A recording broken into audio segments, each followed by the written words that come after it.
The city hummed with life, a symphony of honking horns, hurried footsteps, and distant street music blending into the morning air. Beneath the towering glass buildings, a sleek black limousine pulled up in front of a grand hotel.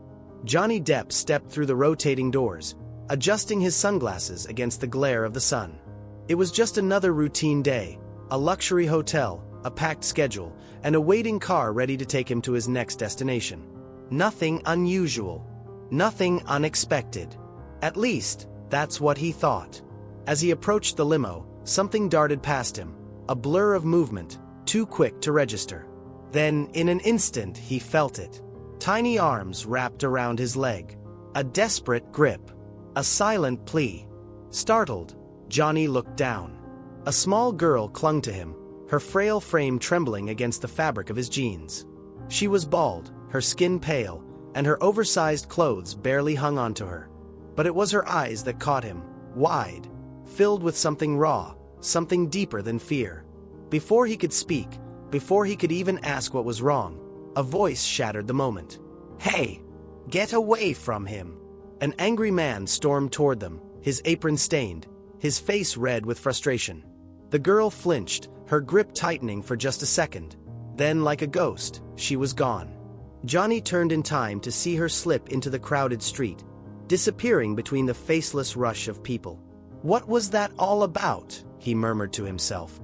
But something about her, her fear, her desperation, unsettled him. And in that moment, Johnny Depp knew he couldn't just walk away. The city was alive with movement, a constant rhythm of people and machines blending into the urban symphony of downtown life.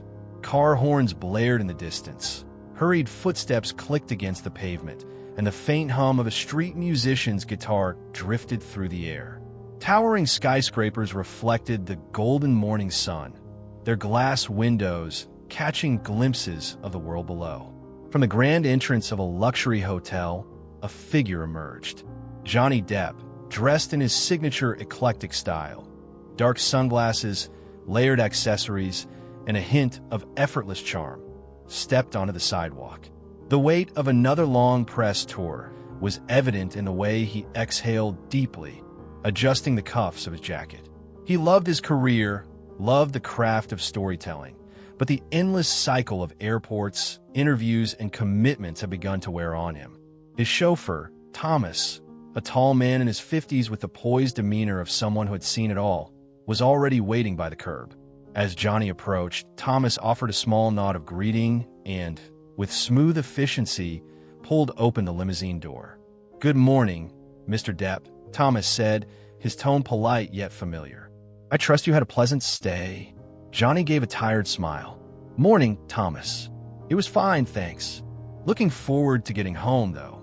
He stepped toward the sleek black car, ready to slip into the leather-lined sanctuary of its interior. But just as he reached for the door, something small and fast darted into his path. Before he could react, he felt tiny hands latch onto his leg. Startled, he looked down. A little girl, thin, barefoot, and completely bald, clung to him with surprising strength. Her small frame trembled against his leg, but she kept her head down, refusing to meet his gaze. Johnny felt his breath hitch. This wasn't the usual overexcited fan running up for an autograph. Something about her posture, the way her fingers clenched into the fabric of his pants, the way her shoulders rose and fell in quick, unsteady breaths, set off an alarm deep in his chest. He crouched slightly, keeping his voice gentle. "Hey there, love," he said, his tone low and soothing. "You all right?" The girl said nothing. She didn't look up. Her arms tightened. Before Johnny could ask again, a sharp, angry voice cut through the air. "There you are, you little brat." The girl flinched violently, releasing her grip on Johnny as though she'd been burned. Without a word, she turned and bolted, weaving through the crowd with practiced agility.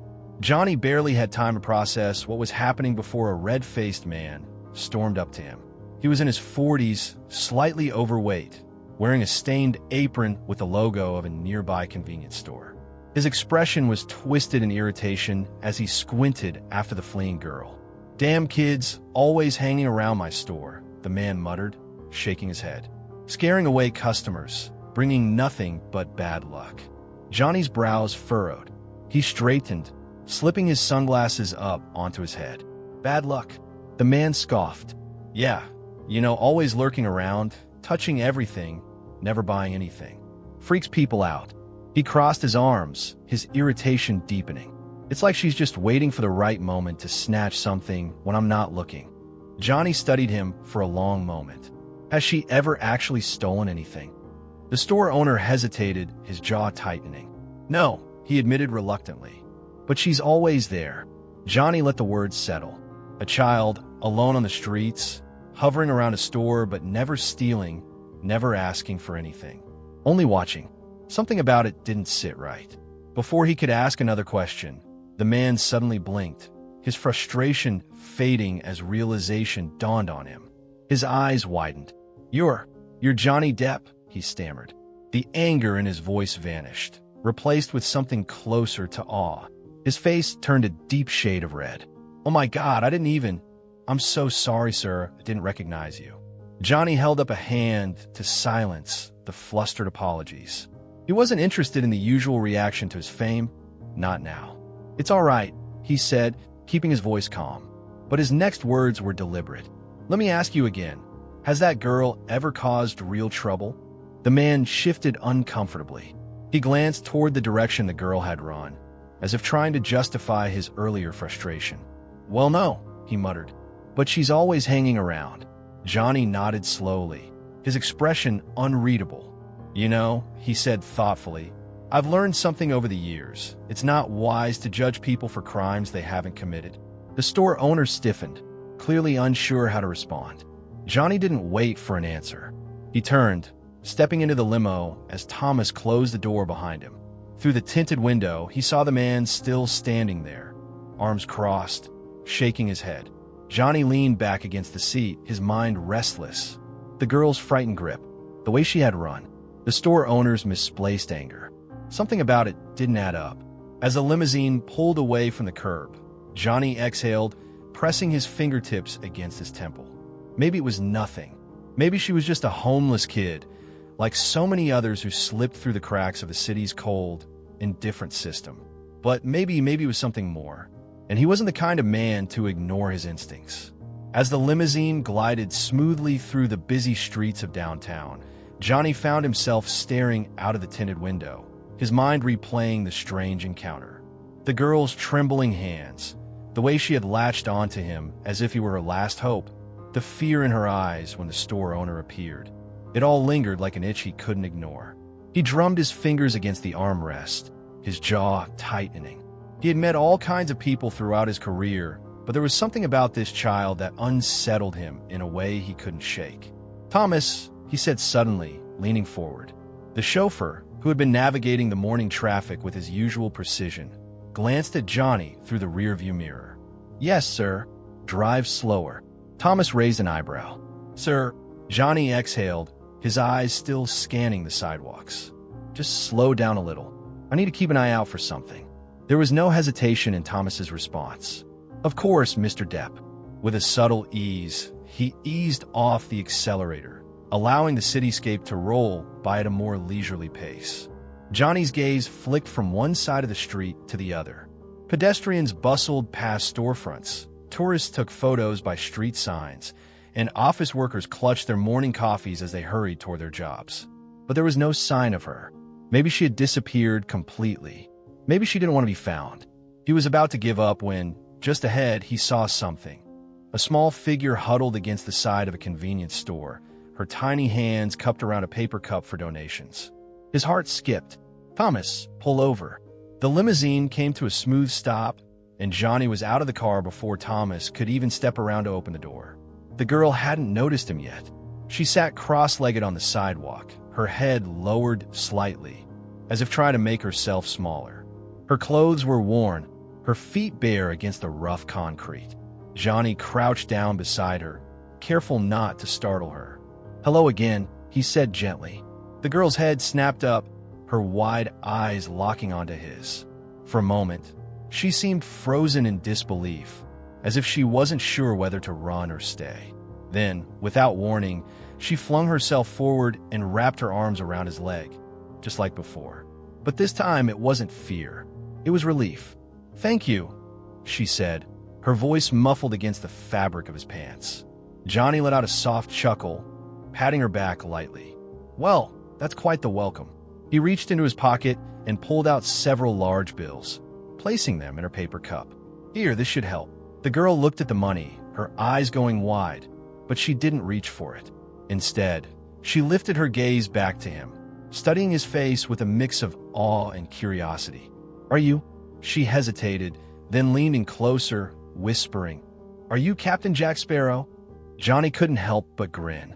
Slipping effortlessly into his famous pirate drawl, he replied, "Ah, well, love, the Black Pearl's anchored in a secret cove, but she's ready to set sail at a moment's notice." The girl gasped, her little hands flying to her mouth in excitement. "Really?" He nodded solemnly. But tell me, what's a brave little pirate like you doing out here all alone?" The joy in her expression flickered. Her smile wavered. She glanced around nervously, as if making sure no one else was listening, then looked back at him. Her voice dropped to a whisper. "Captain Sparrow, please help me." Johnny's playful expression faded. His chest tightened as he took in the desperation in her eyes. This wasn't about money. This was something else. Something much bigger. And whatever it was, he had a feeling it was only the beginning. Just as Johnny leaned in, ready to ask what the girl meant, a voice rang out from behind him. "Oh my God, it's Johnny Depp." The world around them shifted in an instant. What had been a quiet, almost private moment on the sidewalk exploded into chaos. A ripple of recognition spread through the street, and within seconds, a small crowd began forming. Strangers fumbled for their phones, voices overlapping as they called his name, eager for a picture, an autograph, anything. Johnny barely had time to react before the energy of the crowd took over. People surged forward, pushing closer, their excited chatter drowning out everything else. The girl flinched violently, her small body tensing like a cornered animal. Her fingers clutched at the hem of her tattered shirt, her wide eyes darting from one face to another. The panic was immediate. Her breathing turned shallow, her shoulders hunched, her legs ready to bolt. She was trapped. Johnny's attention snapped to her immediately. "Hey," he said, trying to reassure her. "It's all right." But it was too late. The growing wall of people swarmed in, unintentionally forcing a gap between them. The girl took one last terrified look at him. Then she was gone. She disappeared into the sea of moving bodies, slipping between them with the skill of someone who had done it before. Johnny's heart sank. "Damn it," he muttered under his breath, scanning the crowd, but she was nowhere to be seen. A hand touched his shoulder. "Sir." It was Thomas. His voice was firm, steady, professional, but urgent. The chauffeur knew this wasn't the first time Johnny had been mobbed in public, and instinct told him to act fast. "We need to go." Johnny hesitated. His gaze darted back to the street, hoping, praying for another glimpse of her. Nothing. The sidewalk was just a blur of moving faces, none of them the one he was looking for. Thomas gently guided him toward the limousine.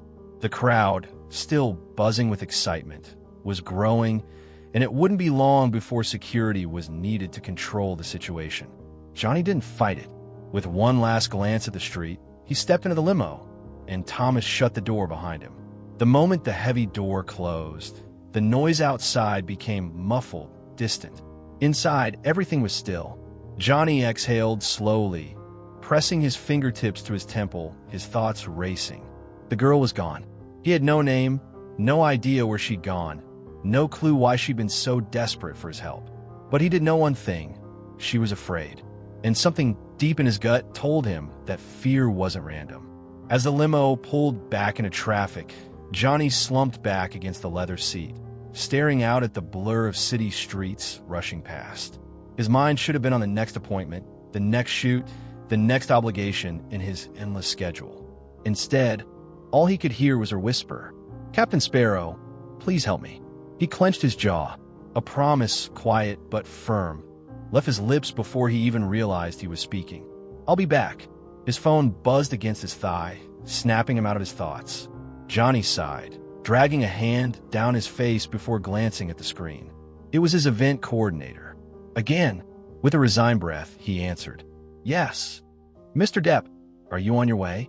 The crew is ready, and the magazine team has been waiting." Johnny barely heard the rest.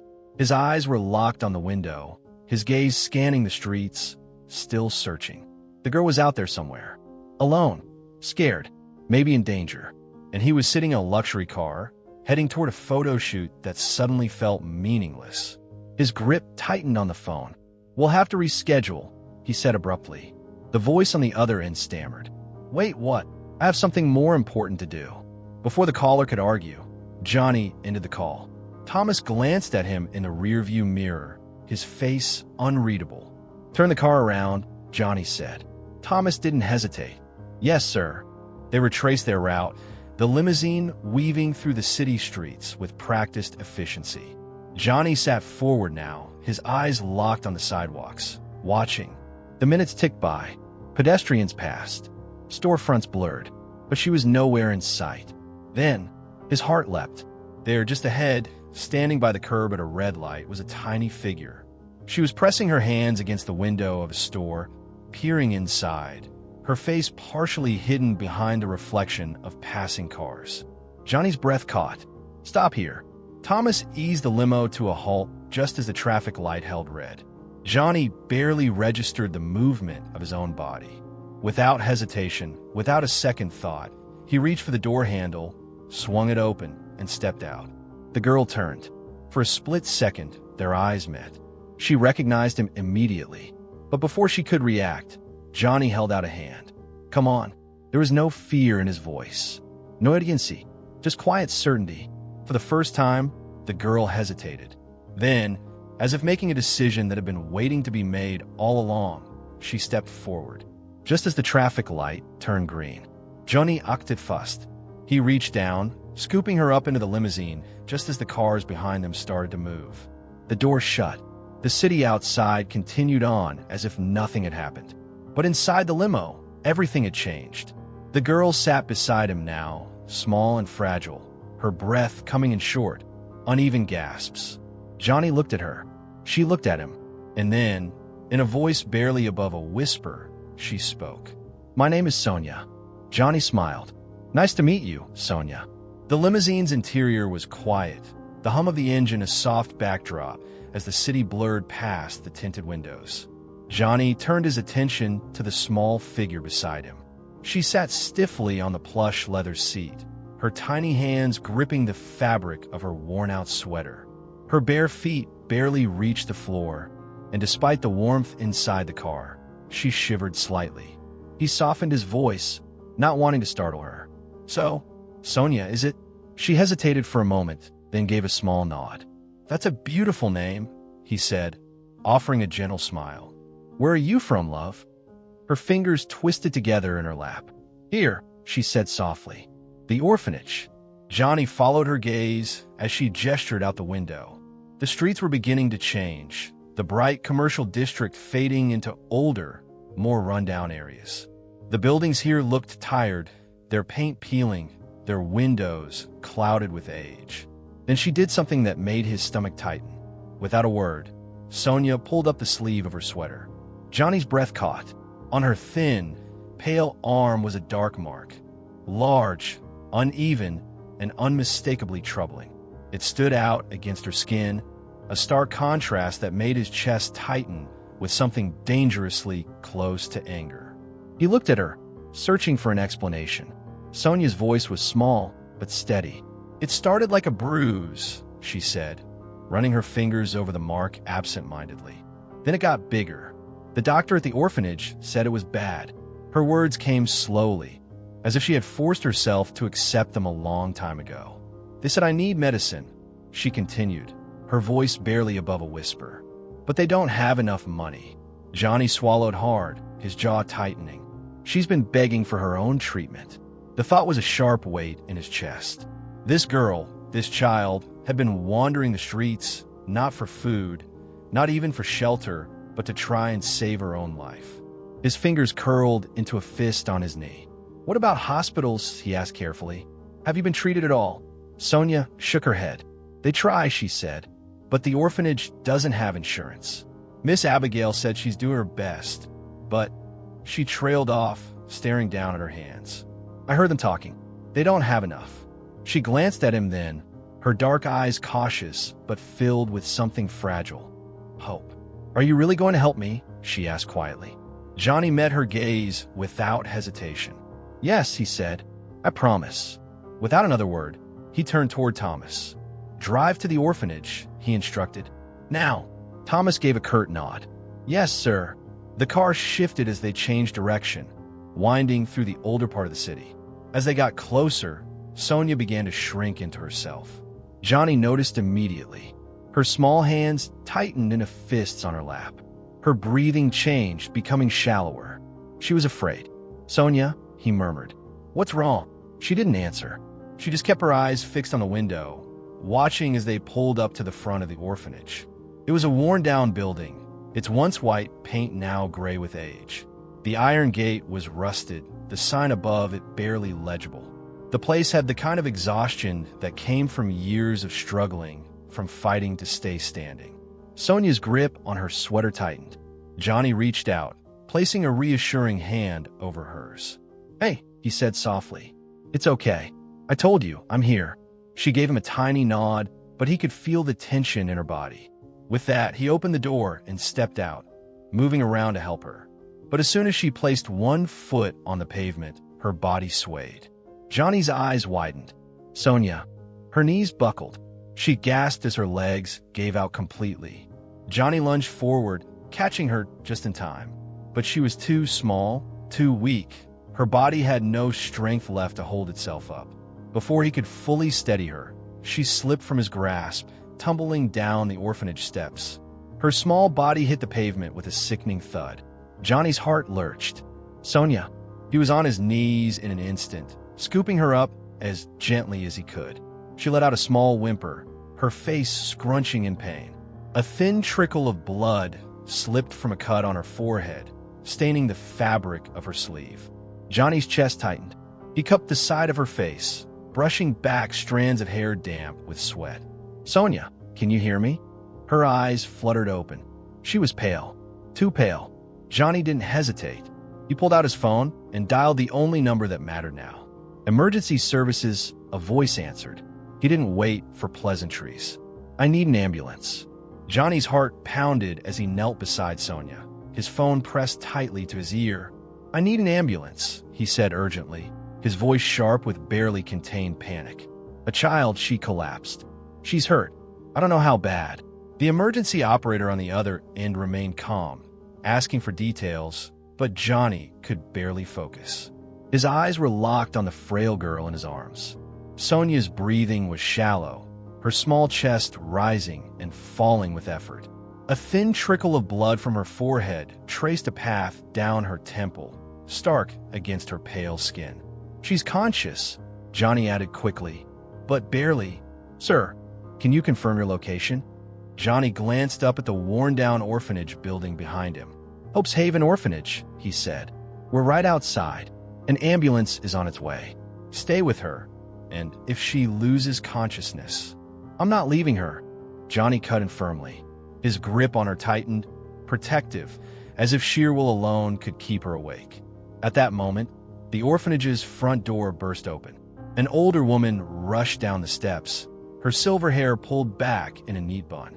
Her face, lined with years of worry and exhaustion, was tight with concern as she took in the sight of Sonia lying limp in Johnny's arms. Oh, dear Lord, she breathed, dropping to her knees beside them. Sonia, her hands fluttered over the child, searching for signs of injury before finally settling on her forehead, pressing lightly around the cut. Johnny looked up sharply. You know her? I'm Miss Abigail, the woman said, her voice thick with emotion. I run the orphanage. She turned her worried eyes on Johnny. What happened? She collapsed, Johnny said, swallowing hard. She was walking, and then... Miss Abigail closed her eyes for a brief moment, grief washing over her face. It's her condition, she murmured. Johnny's stomach twisted. What condition? Miss Abigail let out a slow, shaky breath. She has cancer, she said. The The words hit like a physical blow. Johnny stiffened. What? Stage 3 malignant melanoma. Miss Abigail explained softly. She's been sick for a long time. We've done everything we can, but we don't have the resources for the treatment she needs. Her voice caught, and she looked down at Sonia, brushing a strand of hair from her face with trembling fingers. Johnny could only stare. Sonia wasn't just sick, she was dying. She had been begging on the streets, not for food, not for shelter, but to save her own life. And no one had helped her. His throat tightened, a hot, burning anger curling in his chest. The distant sound of sirens cut through the air. They're coming, he said, mostly to himself. Sonia stirred slightly, her eyelashes fluttering. Johnny immediately focused on her, his hand resting gently on her shoulder. Hey, love, he murmured. Stay with me. Her eyelids lifted just enough for him to see the dark depths of her tired eyes. Captain, Sparrow, she whispered, her voice weak. Johnny forced a smile, slipping easily into the familiar drawl. I'm here, little mate. The corners of her lips twitched upward in a ghost of a smile before another wave of pain made her wince. The ambulance screeched to a stop, and 2 paramedics jumped out, moving quickly toward them with a stretcher. Miss Abigail squeezed Sonia's hand. They're going to take you to the hospital now, sweetheart, she said softly. One of the paramedics crouched down. What happened? She collapsed on the stairs, Johnny said immediately. She has cancer. I don't know if she hit her head too hard, but she was unconscious for a few seconds. The paramedics moved efficiently, checking her vitals as they prepared to lift her onto the stretcher. Sonia whimpered as they gently transferred her, her small fingers clutching at Johnny's sleeve. Then, as they began to wheel her toward the ambulance, she let out a sudden, frightened plea. Wait! The movement stopped. Sonia's wide eyes darted to Johnny. Captain Sparrow, she whispered desperately. Will you come with me? Johnny's heart clenched. Without hesitation, he moved toward her, ready to climb into the ambulance. But before he could, one of the paramedics held up a hand, stopping him. I'm sorry, sir, she said with professional kindness. Only guardians are allowed to ride along. Johnny froze. Sonia's grip on his sleeve tightened, her fear palpable. Miss Abigail quickly stepped forward. I'll go with her, she said, placing a reassuring hand on Sonia's shoulder. I'll be right there the whole time, sweetheart. But Sonia didn't let go of Johnny. Her lip trembled. His mind raced, frustration surging through him. Then an idea. He crouched beside her, his voice low, steady. Sonia, he said gently, you remember what I told you about pirates, don't you? She gave a small nod. We don't always sail on the same ship, he continued. But that doesn't mean we're not heading to the same place. Her brow furrowed slightly. Johnny reached out, taking her tiny hand in his. My ship, he said, tapping his chest, will be right behind yours. Sonia blinked up at him, processing his words. You promise? She whispered. Johnny placed a hand over his heart. Pirate's honor. Finally, she nodded. Her fingers slowly released his sleeve, and the paramedics continued loading her into the ambulance. As Miss Abigail climbed in beside her, she cast Johnny a grateful look before the doors shut.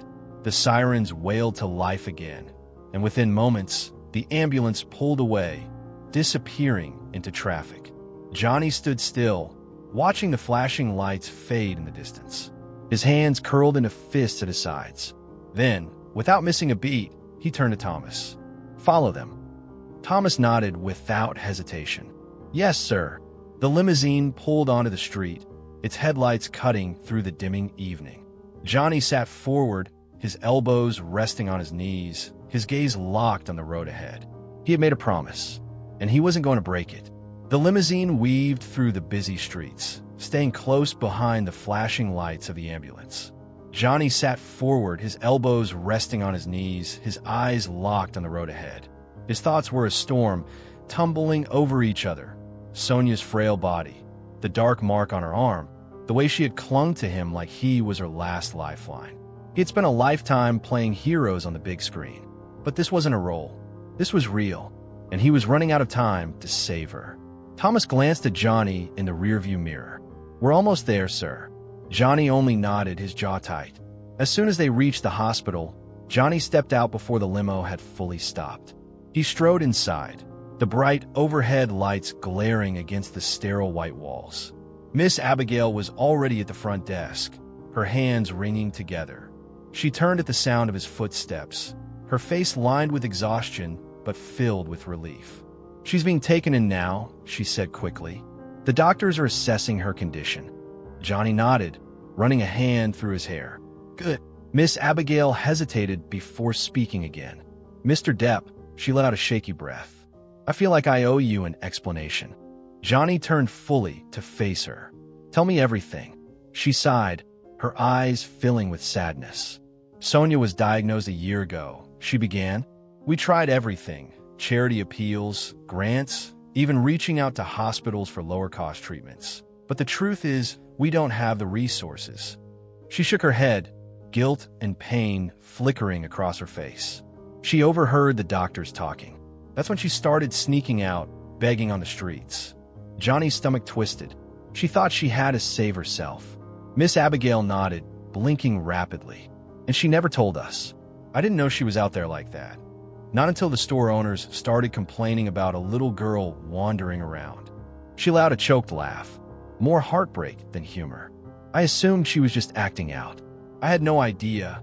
Johnny swallowed hard. "She told me she never stole anything. Just walked through stores, touching things." Miss Abigail closed her eyes.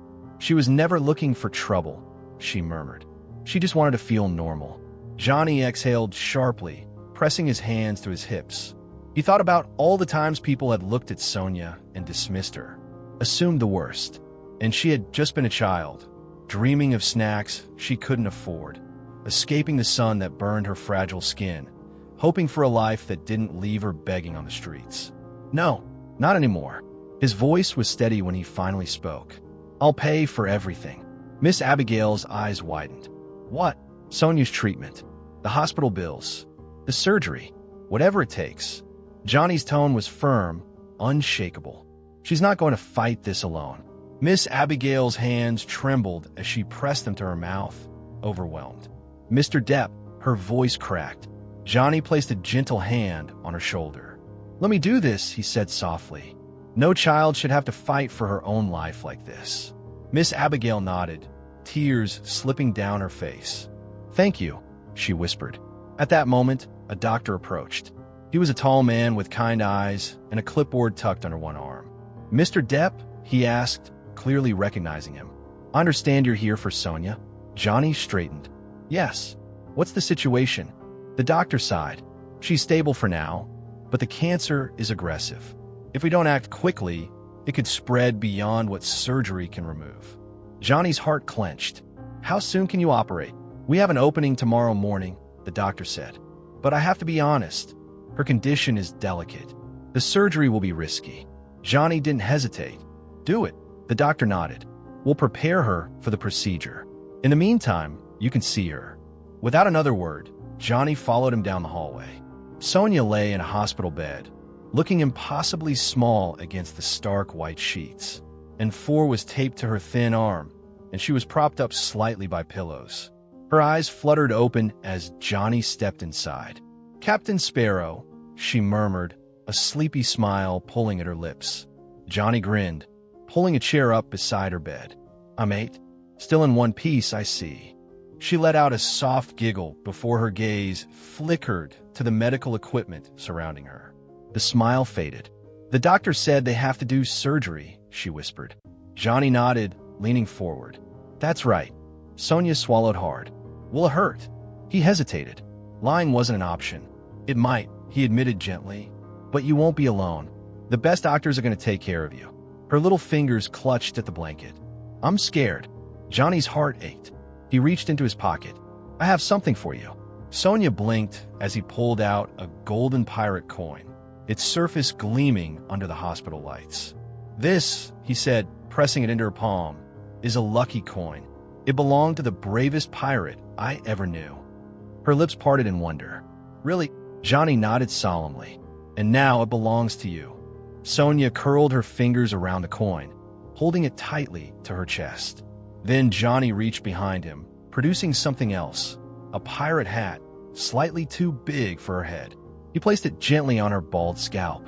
Sonia's face lit up. Johnny smiled. "You're a pirate now, love. And pirates," he tapped her nose playfully, "are the bravest people in the world." Her eyes shimmered. "I'll be brave," she whispered, her fingers never leaving the coin. Johnny squeezed her hand. "I know you will." And in that moment, he knew, no matter what happened next, he would see this through to the end. For Sonia, the hospital lights cast a sterile glow over the hallways as the nurses wheeled Sonia's bed toward the operating room. Johnny walked alongside her, his steps slow and measured, as if willing himself to stay calm for her sake. Sonia clutched the golden pirate coin he had given her, her small fingers wrapped tightly around it. The oversized pirate hat sat atop her head, slightly askew, but she made no move to adjust it. She was trying to be brave. Johnny could see it in the way she bit her lip, the way her tiny shoulders tensed beneath the hospital gown. But he also saw the fear lurking in her dark eyes, the same fear that had been there when she had first begged him for help. He couldn't take that fear away, but he could make sure she didn't face it alone. As they reached the double doors leading to the operating room, a nurse gently touched Sonia's shoulder. "Sweetheart, we have to take you in now." Sonia's grip on Johnny's hand tightened. He knelt beside her, bringing his face level with hers. "Remember what I told you, love?" he said softly. Sonia's lips trembled. "Pirates are brave," she whispered. Johnny nodded. And you, little one, are the bravest pirate I've ever met." Her small chest rose and fell as she took a deep breath, steadying herself. Johnny reached out and tapped the pirate hat. "And when you wake up, this'll still be yours." Sonia gave a small nod, her fingers brushing against the coin one last time before she released his hand. The nurse smiled gently. "All right, sweetheart, it's time." As they wheeled her through the doors, Sonia turned her head, looking back at him one last time. "Captain Jack," she called softly. Johnny held up his hand in a pirate salute. "I'll be here when you wake up, first mate." The doors swung shut, and suddenly, the hallway felt empty. The waiting room was a quiet storm of sterile air and restless movements.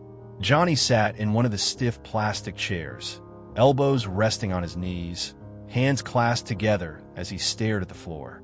Hours stretched out before him, long and unforgiving. Miss Abigail sat nearby, her fingers twisting the fabric of her dress as she murmured silent prayers. Every so often, she would glance at Johnny, as if searching for reassurance, but he had none to give, not until he knew Sonia was safe. The ticking of the wall clock seemed louder than it should have been. Nurses moved in and out of the operating room, their faces unreadable. Johnny studied each one, searching for any sign of news, but none of them stopped. Thomas had long since left, instructed to return with Johnny's car and supplies for the night.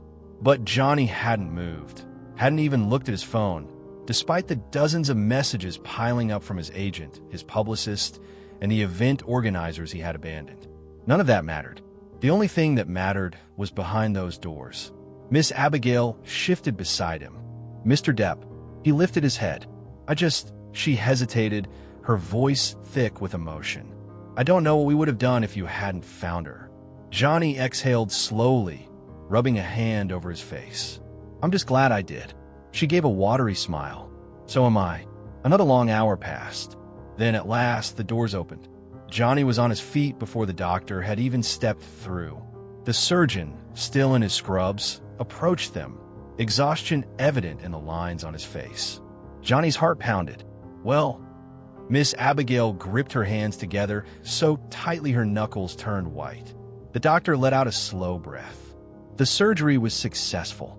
The relief was so sudden and so overwhelming that Johnny had to steady himself. "We were able to remove the primary tumor and the affected lymph nodes," the doctor continued. "But she's not out of the woods yet. Sonia will need chemotherapy, continued care, and regular monitoring." Johnny nodded immediately. "Whatever she needs." The doctor studied him for a moment, something like admiration flickering in his tired eyes. "She's lucky to have you." Johnny shook his head. "I'm the lucky one." The room was dimly lit, the machines beeping softly in the background. Johnny stood at the doorway, watching the small figure in the hospital bed. Sonia was still, her face peaceful in sleep, the pirate hat resting on the bedside table beside her. Miss Abigail sat beside the bed, gently stroking Sonia's hand. Johnny stepped inside quietly. At that moment, Sonia stirred. Her tiny fingers twitched. Her eyelids fluttered. Then, slowly, her dark eyes blinked open. Miss Abigail let out a quiet gasp. "Sonia, sweetheart?" Sonia's gaze was unfocused at first, her small chest rising and falling as she tried to adjust to her surroundings. Then, her eyes landed on Johnny. A small, weak smile touched her lips. "Captain Jack," she whispered. Johnny swallowed past the lump in his throat. He reached for the pirate hat and, with careful hands, placed it back on her head. "I love," he said, his voice rough with emotion. "Told you I'd be here." Sonia's fingers curled around the golden coin, still clutched against her chest. And for the first time in a long time, Johnny felt like he had done something that truly mattered. The hospital room was quieter now, the steady beep of machines providing a gentle rhythm to the night. Sonia had fallen back asleep, the pirate hat still slightly askew on her head, the golden coin clutched tightly in her small hand. Johnny sat in the chair beside her bed, watching her breathe, his mind a whirlwind of thoughts. He had walked into this day expecting nothing more than a photo shoot, another ordinary part of his life. Instead, he had found himself here, sitting in a dimly lit hospital room beside a little girl who had fought harder in her short life than most ever would. Miss Abigail sat across from him, exhaustion lining her face, but a deep gratitude in her eyes. "You didn't just save her life, Mr. Depp," she said softly. "You changed it." Johnny exhaled, rubbing a hand over his jaw. "I wish I could say I did enough." Miss Abigail tilted her head. "What do you mean?" He leaned forward, resting his arms on his knees. "Sonia is one child, but what about the others?" He gestured vaguely. "How many more kids are out there, sick, hungry, without the resources they need?" Miss Abigail's lips pressed together in quiet understanding. "The orphanage," Johnny continued. "You said it's struggling." She nodded.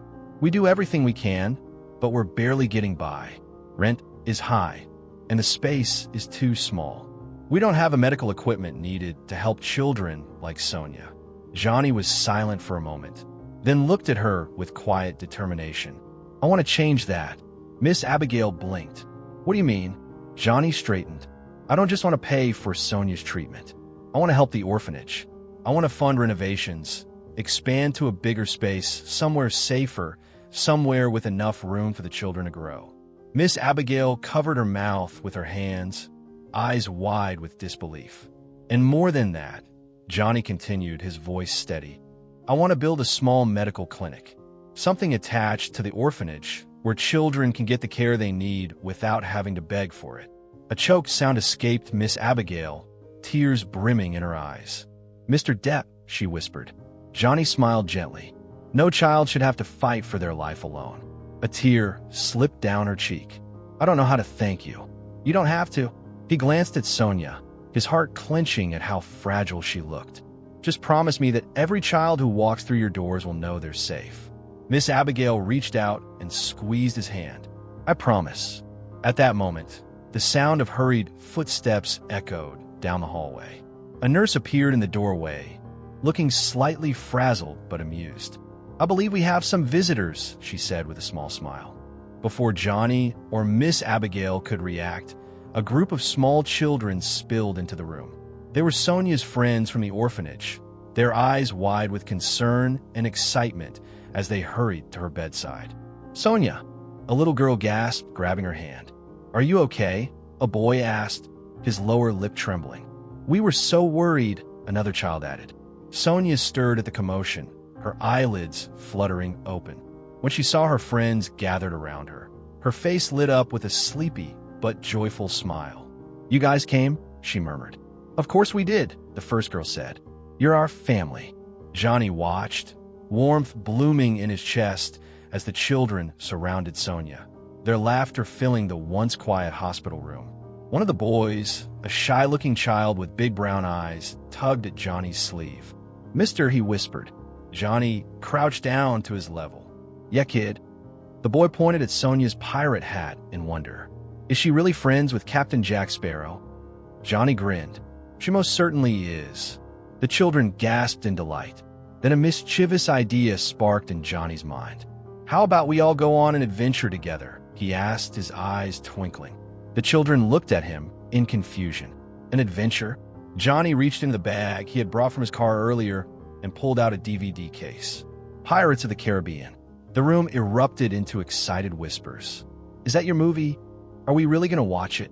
Miss Abigail chuckled, wiping away her lingering tears. "I think a movie night is exactly what we need." A nurse wheeled in a small TV cart, setting it up as Johnny got comfortable in his chair. As the film began to play, the hospital room transformed into something magical. The children watched in awe, completely entranced by the swashbuckling adventure on screen. Sonia, still weak but beaming, giggled every time Captain Jack Sparrow appeared. Johnny leaned back, watching their faces light up. For the first time in a long while, they weren't thinking about hospitals, sickness, or struggles. They were just kids. And for Johnny, that was the greatest victory of all. As the night stretched on, one by one, the children dozed off, their small bodies curled up in chairs or nestled beside Sonia. Miss Abigail draped blankets over them, her expression soft and filled with love. Johnny glanced at Sonia one last time. She was fast asleep, the pirate hat still resting on her head, the golden coin held tightly against her chest. He exhaled, leaning back in his chair. This encounter had changed him. It had started with a simple moment, a little girl begging for help. And now it had become something bigger. A mission, a purpose, a promise. Johnny closed his eyes, a small smile tugging at his lips. Tomorrow, the fight would continue.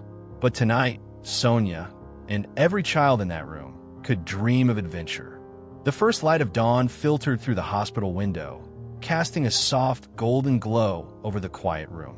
Sonia stirred in her hospital bed, blinking sleepily as the warmth of morning touched her pale skin. Johnny was already awake, seated beside her, his chair pushed close to the bed. He had stayed all night, never once leaving her side. The pirate hat rested on the table, and the golden coin was still clutched tightly in her small fingers, as if she had been holding onto it even in her dreams. As her eyes fluttered open, she immediately looked for him. "Captain Jack," she murmured, her voice groggy but filled with warmth. Johnny smiled. "Aye, first mate," he said, slipping effortlessly back into the role. Sonia's lips curved into a tired grin, but then she glanced at the four in her arm, at the monitors surrounding her, and her smile wavered. "The doctor said I have to stay here longer," she whispered, eyes flickering with fear. "More treatments." Johnny leaned in, resting his forearms on the edge of her bed. "I know, love," he said gently, "and I know it sounds scary." Sonia nodded, lowering her gaze. "I don't want to be scared," she admitted. Johnny reached out, tapping her nose playfully. "Let me tell you something about being brave," he said. "It doesn't mean you're never scared. It means you keep going, even when you are." Sonia's tiny fingers curled around the golden coin. She studied it for a long moment, then looked up at him, determination flickering in her tired eyes. "Like a pirate?" Johnny grinned. "Exactly like a pirate." A nurse knocked softly at the door before stepping inside. "Sonia, sweetheart," she said, her voice kind. "The doctors are ready to prep you for your next treatment." Sonia swallowed hard, but gave Johnny one last glance. "Will you still be here?"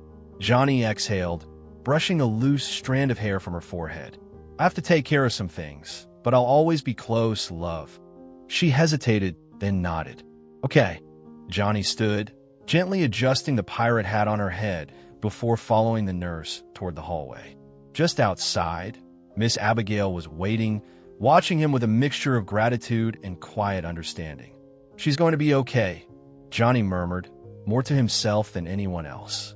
Miss Abigail nodded. "Because of you." Johnny shook his head. "Because she's a fighter." They walked together down the hallway, the sounds of the hospital fading into the background. "I want to get everything set up today," Johnny said as they reached the waiting area. "My legal team will draft the paperwork for the orphanage fund, and I'll make sure the clinic expansion gets moving immediately." Miss Abigail pressed a hand to her heart. "Mr. Depp, I don't know how we can ever repay you." "You don't need to," he said simply. "Just keep taking care of those kids. Make sure none of them ever have to feel the way Sonia did. Alone, afraid, desperate." Miss Abigail's eyes shimmered with tears, but this time they were tears of hope. "You have my word," she whispered. Johnny nodded. From the corner of his eye, he caught a glimpse of the hospital room through the small window in the door.